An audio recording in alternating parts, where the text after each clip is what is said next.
Listen to this. I watched all these financial advice videos, hoping and praying for real solutions to help me. I had just gone from living in my car to an extended stay hotel while working DoorDash, and these channels were telling me to stop eating out. These channels made me feel awful about myself. To save up grocery money, I'd have to not eat at all for 2 days or have an amazing day on DoorDash. That's just not realistic. This comment was left on my reality of living paycheck to paycheck video, and sadly, there's more comments just like this.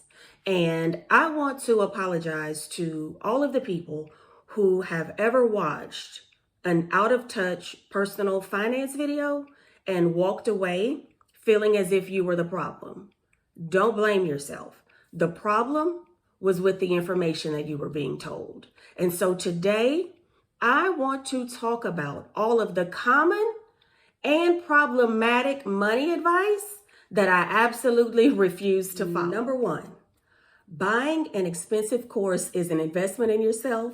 And if it's promoted by a rich, internet famous millionaire, you are guaranteed to get a higher return on your investment. I've been online since 2008, and I have never purchased an online course from anybody. I am not in anybody's target audience when it comes to shelling out thousands and thousands of dollars for an online course. I'm the person who's going to make something pop off with all of the free information that I can get. But in my own personal experiences, one of the things that I paid for that has continued to be worth the money for me was hiring a CPA. I sat down with a CPA, and during the free consultation, I took my 3 most pressing questions. And to this day, the information that I got way back then has continued to help me financially. That information consisted of how to optimize my W-4 with my employer. The CPA gave me knowledge on why it was beneficial for me to continue to be a sole proprietor instead of wasting money on an LLC, and then also gave me insight as to at what part of my speaking and consulting business I needed to consider establishing an LLC.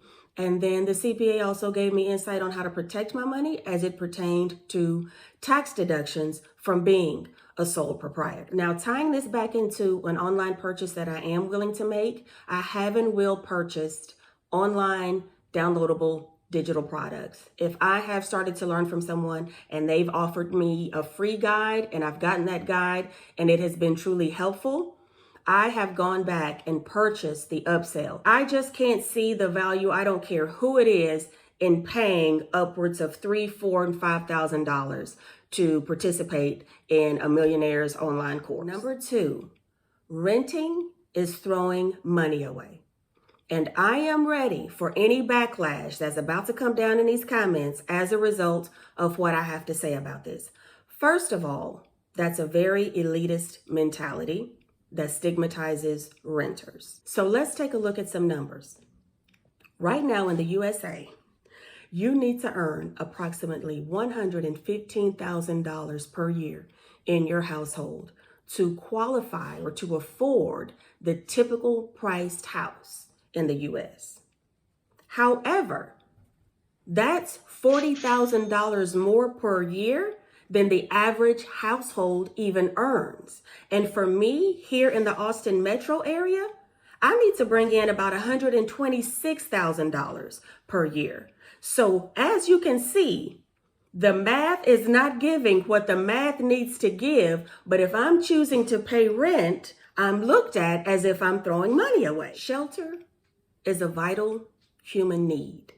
And in true American fashion, people have turned the transactional aspect of it into a way of judging someone's success. I have lived in the suburbs for over 20 years now, and these types of conversations would happen all of the time. I remember being at a party, standing off in a circle with a group of ladies, and we were talking about this particular neighborhood. And I remember saying, oh yeah, I know exactly where that is. I was renting over there before I moved over here. And one of the ladies looked at me like I had literally just climbed out of a dumpster.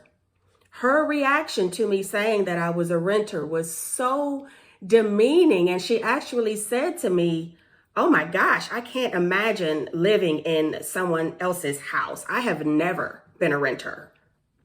I politely asked her, "Do you own your house outright?" And she was like, "Oh no, we don't own it outright, but we're making extra mortgage payments so that we can pay it off faster." I said, "Oh, okay, so you pay your rent to the bank." I have acquired 2 mortgages in my adult life, but I have never been a homeowner. I pay the bank instead of a private landlord. And if I stop paying that bank, that house will no longer belong to me. Personal finance experts on YouTube love to preach home ownership as a means of acquiring wealth. And I am here to tell you that I am one to click off and tune them completely out. Number 3, millionaires have 7 income streams. And if you have any less than that, then you deserve to be poor. Y'all, listen, I looked high and low throughout every inch of Google trying to find out who was responsible for setting this expectation. Who said this? And come to find out, it was the IRS.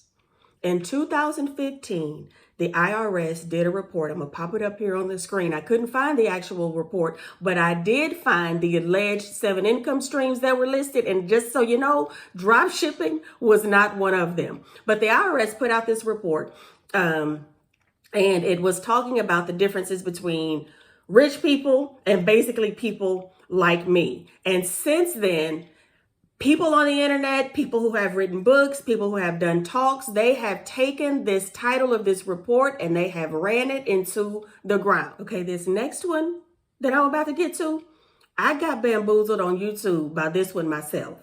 Number 4, get your money out of the bank now. Have you seen any of these thumbnails and titles come across your recommended page? I saw them and I fell for them. It was back during the plague of 2020, and there was so much going on with the economy, with businesses shutting down and layoffs happening, and even, some events happening with banks. And so this one man pops up on my homepage saying, literally, "Get your money out of the bank now." And I clicked on it because I needed to know if I needed to run down to the credit union and tell them to give me my $7.18 so I could bring it back home and put it underneath my mattress. Y'all, this man took a headline talking about bank branches closing. Again, due to the conditions of 2020 and everything shutting down, he took that headline and he spun it into a bunch of speculation, putting fear in people that you need to go and get your money out of this bank, that bank, and every bank in between. And since then, I have never clicked on another one of those types of titles. Number 5, stop using a debit card. The person in this video said the following: "It's the worst financial tool ever given to the American consumer." Now, I feel comfortable with linking to the video of this person because they're not going to come over here and try to cyberbully me. So I'm going to put that video down there so that y'all know I'm not making this stuff up when I'm telling you. Regarding the debit card being the worst financial tool ever given to an American consumer, here's the thing about a debit card. You can't go into debt with a debit card. I kept on clicking around on YouTube and I found another guy. He had paid for his entire wedding using his credit card, and that now he was going to be able to use his 44,000 points to go on his honeymoon for free. If I take my debit card over to Target and I spend $50 on things that I actually need, and Target in turn gives me a $25 gift card for doing business with them, there are people on podcasts yelling at me, telling me I am a moron because there's no such thing as free money. But somehow, if you do the spending with your credit card, you are exempt from the moronic category. If you've made it this far, I'm going to do you a favor because I'm completely out of patience. I'm going to go ahead and lump number 6 and number 7 together. Number 6, wake up early. Number 7, if you read the right personal finance book or the right personal development book, all of your problems will be solved. Now, you and I both know how played out both of these are. Yet again, year after year, there's a study that's telling us if we wake up at 3:30 in the morning, if we wake up at 5:30 in the morning, we're going to be successful. Y'all listen, I have been a night owl my whole entire life.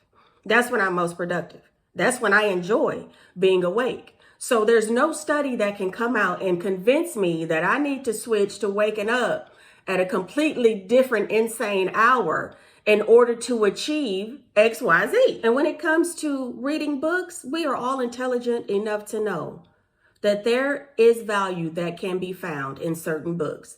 But what you won't find in any books are these secrets that these clickbait YouTube millionaires are trying to convince you that you will find by buying their book. Now it's your turn.